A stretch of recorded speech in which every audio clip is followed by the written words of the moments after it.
Hello everyone, today is April 4, 2019. This is Kevin Molis, the Malden Police Chief, and I'm here to give you an overview of public safety events that have taken place in the city over the past week or so. I want to start right out with a couple of recent events that took place last night. We had two separate locations where there were calls for fire in the community. First, on Durso Ave, Malden firefighters responded to a dwelling fire, and I'm happy to report that as a result of their swift response, along with police officers, they were able to extinguish the blaze without any serious injury or loss of life. Later on that night at 2 o'clock in the morning, there was another call for a fire on Harvard Street. I believe this was a three-family dwelling.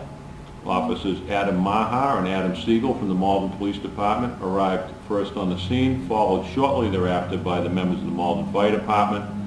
As a result of their swift response and their heroic actions, they were able to locate people on the third floor, safely evacuate them. The Malden Fire Department was able to professionally, effectively extinguish the blaze, which was starting to fully engulf the edifice.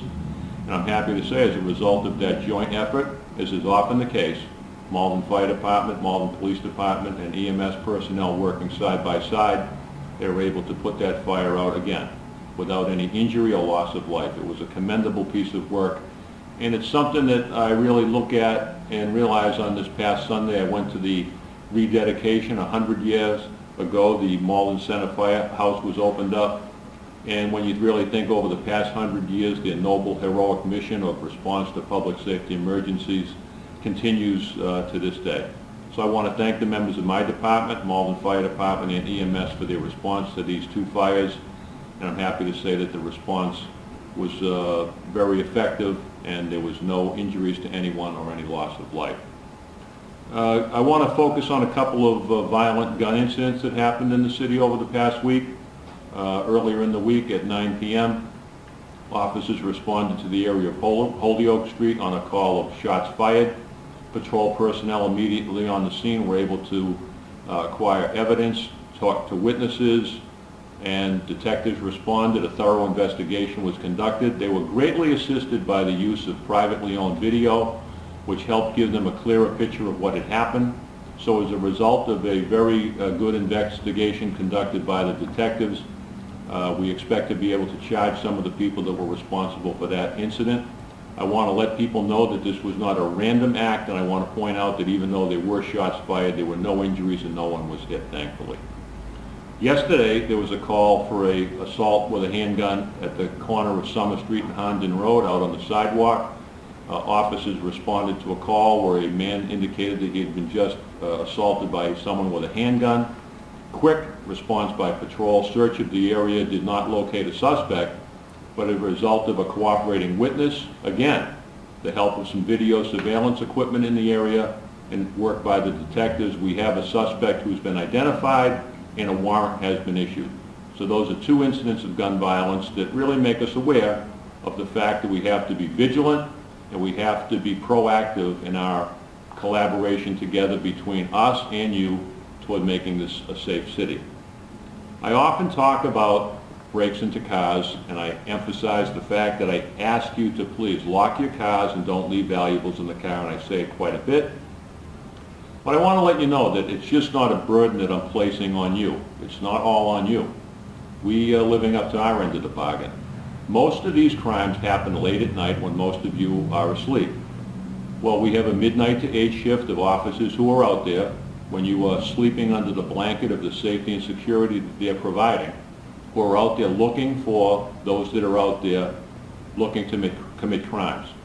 So the other night in the 700 block of Main Street, we received a call of possible suspicious activity involving a break into a car. Quick response by the patrol officers who were out there in that specific area patrolling. And why were they in that area? Why were they out patrolling, looking for that specific type of crime? Well, I'll tell you. We have a civilian crime analyst, retired Sergeant David Ritchie. David Ritchie puts out information to the department to give us information about crimes that are occurring in a trend, the locations, and the potential times, because that allows officers to proactively engage in their duties.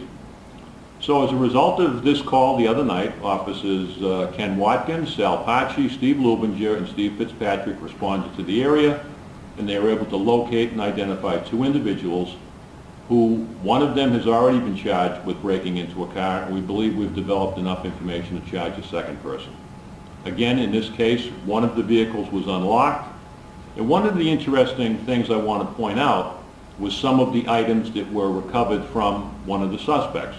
So when I tell you what these people that go about breaking into cars are looking for, the other night they were able to recover a bottle of men's cologne, plastic bags with loose change, Ray-Ban sunglasses, a telephone, and a phone charger.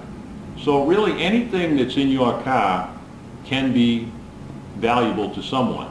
So please do me a favor, pay attention to locking your car, don't leave valuables in the car, but most of all, like the other night, if you see something suspicious like the citizen that called the police that night did, please call us, because I promise you, your officers are out there actively patrolling, and they will respond, they will investigate, and when it is necessary and applicable, they will make an arrest, as they did the other night. So I want to thank the officers the other night, Ken Watkins, Sal Paci, Steve Lubinger, and Steve Fitzpatrick, for the work they did that night.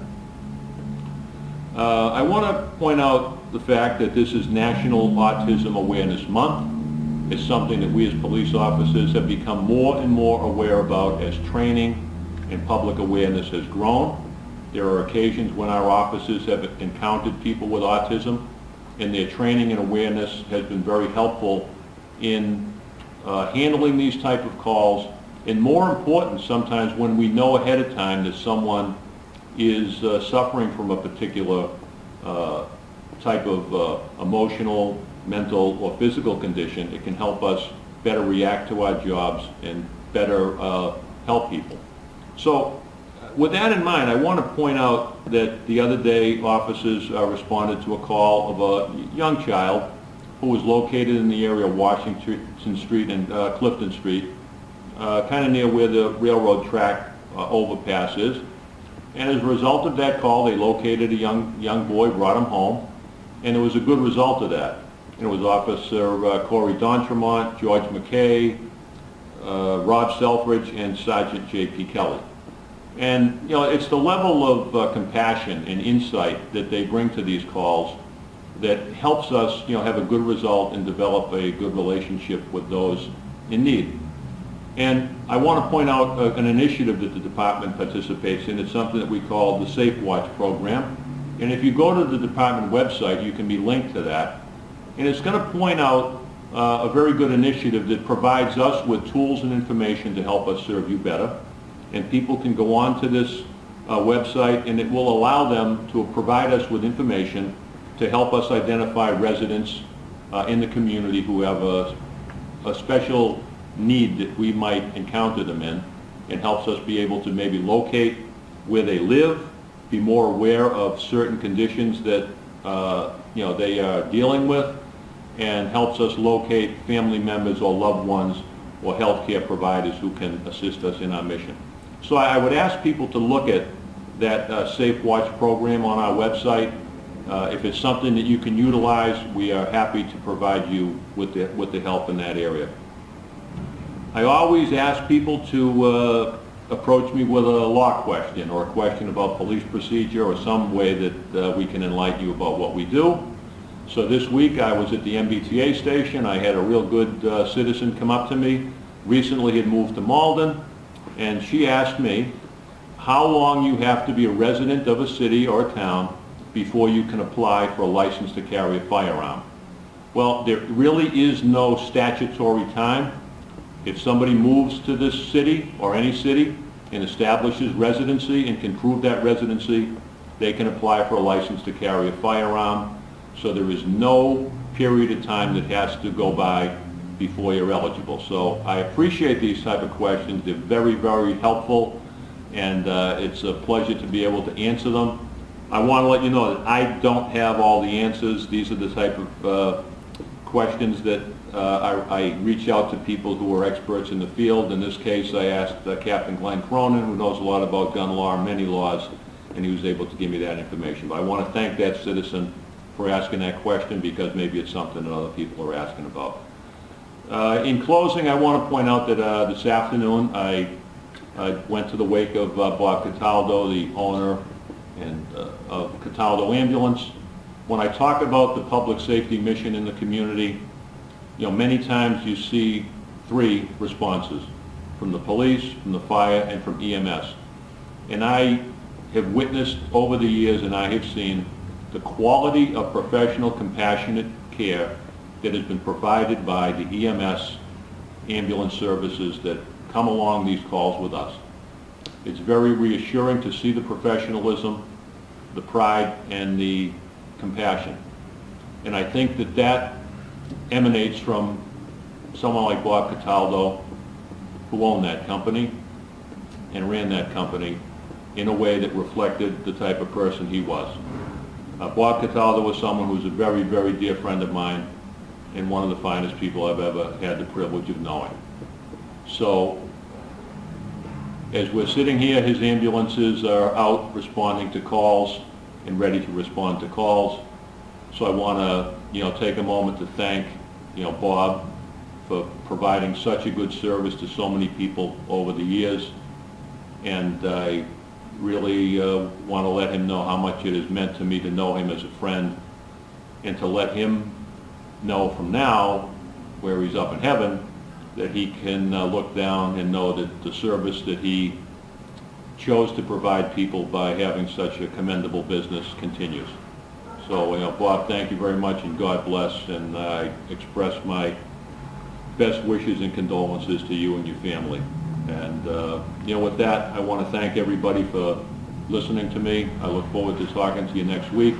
If you have any public safety questions at all, don't hesitate to call my office or reach out to me by email, and I'll be happy to find you the answer from somebody that knows it if I don't know it myself. So thank you again, and God bless.